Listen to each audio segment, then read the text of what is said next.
அஜித்குமார் விஷயத்துக்கு வாய் திறந்த விஜய் இந்த விஷயத்துக்கு வாயை திறக்கல. பிஜேபி கருத்து தெரிவிக்கல, பாமக கருத்து தெரிவிக்கல, எனக்கு தெரிஞ்சு தேமுதிக கருத்து தெரிவிக்கல. எடப்பாடி ரியாக்ட் பண்ண எதிர்கட்சிகளா இருக்கக்கூடிய அதிமுகவா இருக்கட்டும், பாஜகவா இருக்கட்டும், இல்ல தமிழக வெற்றி கழகமா இருக்கட்டும், மற்ற சம்பவத்துல பகிரங்கமா குரல் கொடுத்தாங்க, கண்டனத்தை தெரிவிச்சாங்க. ஆனா இது ரொம்ப சுமூகமா கையாளுறாங்களோ அப்படின்னு தோணுது. அதாவது நீங்க கேட்கறது நான் புரிஞ்சுக்கிறேன். இது வரைக்கும் விஜய் ஏன் கருத்து தெரிவிக்கல, தாவேகா இந்த ஆணவ படுகொலைக்கு இது வரைக்கும் கருத்து தெரிவிக்கல, பிஜேபி கருத்து தெரிவிக்கல, பாமக கருத்து தெரிவிக்கல, எனக்கு தெரிஞ்சு தேமுதிக கருத்து தெரிவிக்கல. அதிமுக ரொம்ப மெல்லிசான குரல்ல ஒரு கருத்து தெரிவிச்சாங்களே ஒழிய எடப்பாடி ரியாக்ட் பண்ணல. அதனால அதிமுகவை இந்த லிஸ்ட்ல தான் நம்ம வைக்கணும். இந்த பக்கம் பாத்தீங்கன்னா சிபிஎம் கடுமையாக கண்டிச்சிருக்காங்க, விசிக கண்டிச்சிருக்குது. காங்கிரஸோட சிறுபான்மையின தலித் பிரிவு 6ஆம் தேதி ஆணவ படுகொலைகளை தடுப்பதற்கு சட்டம் ஏற்ற கோரி உண்ணாவிரத போராட்டம் அறிவிச்சிருக்கு. திமுக சார்பா முதன்முறையா ஆணவ படுகொலை செய்யப்பட்டவங்க வீட்டுக்கு இன்னைக்கு காலையில கனிமொழியும் கவின் வீட்டுக்கு கனிமொழி, அருண் நேரு, KN நேரு இவங்க எல்லாம் போயிருக்காங்க. இது ஒரு பாராட்டத்தக்க ஒரு நிகழ்வு.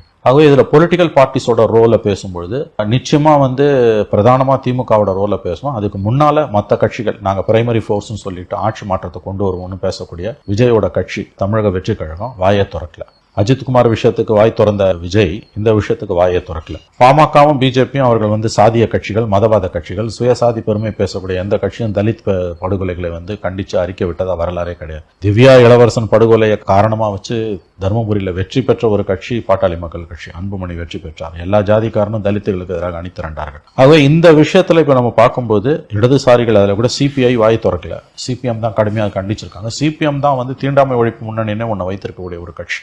சிபிஎம் தவிர விசிகா, காங்கிரஸ் இவங்களை தவிர யாருமே இப்ப வாய் திறக்கலன்றதுதான் துரதிருஷ்டவசமான உண்மை. இதுல அரசாங்கத்தோட ரோல் பேசணும்னா ரொம்ப அவலமா இருக்குது. ஏன்னா அந்த வன்கொடுமை தடுப்பு சட்டத்தின்படி ஒரு ஆணவ படுகொலை நடந்தால் உடனடியாக அந்த சம்பவ இடத்திற்கு மாவட்ட ஆட்சித் தலைவரும், மாவட்ட கண்காணிப்பாளரும், டிஸ்ட்ரிக்ட் கலெக்டரும், டிஸ்ட்ரிக்ட் எஸ்பியும் போகணும். நேற்று மாலை வரையில் அவர்கள் போகவில்லை. ரெண்டாவது அந்த பையனை நீ குண்டாஸ்ல டீடைன் பண்றது, குண்டாசம் 3 மாசத்துல உடைப்பாங்க. குண்டாஸ்ல டீடைன் பண்ணணும்னா கடந்த கால வரலாறு அந்த பையன் அந்த இளைஞன் மேல இருக்கணும். அவங்க ஒன்னும் ட்ராக் ரெக்கார்டு இருக்க மாதிரி தெரியல. அவங்க அப்பாவும் சப் இன்ஸ்பெக்டர் ஆஃப் போலீஸ், அம்மாவும் சப் இன்ஸ்பெக்டர் ஆஃப் போலீஸ். அவங்களை கைது செய்யணும்னு கொல்லப்பட்ட இளைஞனுடைய குடும்ப உறுப்பினர்கள் தர்ணா பண்ண பிறகுதான் அவங்க அப்பா நேற்று இரவு கைது செய்யப்படுகிறார். வழக்கு சிபிசிஐடிக்கு மாற்றப்படுகிறது. இப்போ ஓவராலா இந்த ஆணவ படுகொலைகள் விஷயத்துல திமுகவும் அதிமுகவும் எந்த விதமான வித்தியாசமும் கிடையாது. ஒரு கட்சின்ற முறையிலையும் அரசு எந்திரன்ற முறையிலையும் 2017 இருந்து இதுவரைக்கும் 8 வருஷத்துல ரிப்போர்ட்டட் கேசஸ் 65 ஆணவ கொலைகள் தமிழ்நாட்டில் நடந்திருக்குன்னு எவிடன்ஸ் கதிர் சொல்லுகிறான். அதுல பாத்தீங்கன்னா கிட்டத்தட்ட 4 கேஸ் என்னமோ தான் கோர்ட்ல ட்ரையலுக்கு போய் அது தண்டனை கிடைச்சதா என்னன்னு தெரியாது. 4 கேஸ்ல தண்டனை கிடைச்சிருக்கு, அவ்வளவுதான். இப்ப இந்த